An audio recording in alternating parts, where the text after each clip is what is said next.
बांग्लादेश के प्यारे से गांव में एक माँ बेटी रहती थी जो कि बहुत ही गरीब थी।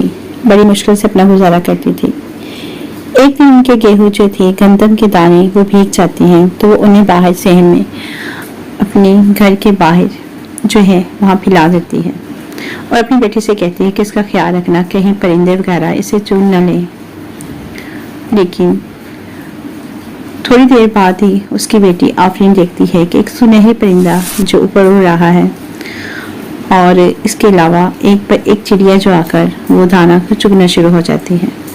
आफरीन उसे बहुत समझाती है, देखो हम माँ बेटी बहुत ही गरीब हैं, बड़ी मुश्किल से हम ये दाना वगैरह खा के गुजारा करते हैं, लेकिन अगर तुम सारा दाना खाओगे तो हम क्या करेंगे। सुनहरी चिड़िया उसे कहती है कि तुम परेशान ना हो, जितना दाना ये खाएगी उसकी कीमत तुम्हें मिलेगी, और अगर तुम्हें यकीन नहीं आता तो तुम शाम को नदी के किनारे आ जाना, वहाँ मैं तुम्हें इसकी कीमत दूंगी। आफरीन बहुत परेशान होती है सुनहरी चिड़िया की बातों से। उसे यकीन नहीं आता कि सुनहरी चिड़िया सच कह रही है कि झूठ, लेकिन उसने सोचा कि इसको आजमाना चाहिए। सुनहरी परिंदा जो होता है वो आफरीन का इंतज़ार कर रहा होता है कि देखें आफरीन आती है कि नहीं। उसी वक़्त उसे दूर से आफरीन आती हुई दिखाई देती है। आफरीन वहाँ आकर रुक जाती है और सुनहरे परिंदे से बातें करना शुरू हो जाती है।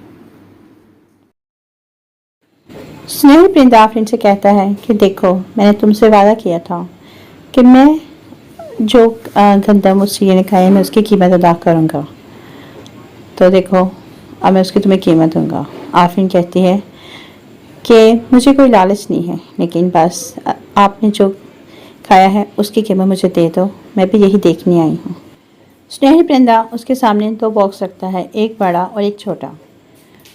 आफरीन कहती है कि देखो, तुमने मेरे सिर्फ थोड़े से गंदम के दाने खाए थे, इसलिए मुझे छोटा बॉक्स ही काफ़ी है, तो मैं छोटा बॉक्स ले लेती हूँ, मेरे लिए यही काफ़ी है। सुनहरी चिड़िया उसे खुश होकर उसे दोनों बॉक्स दे देती है।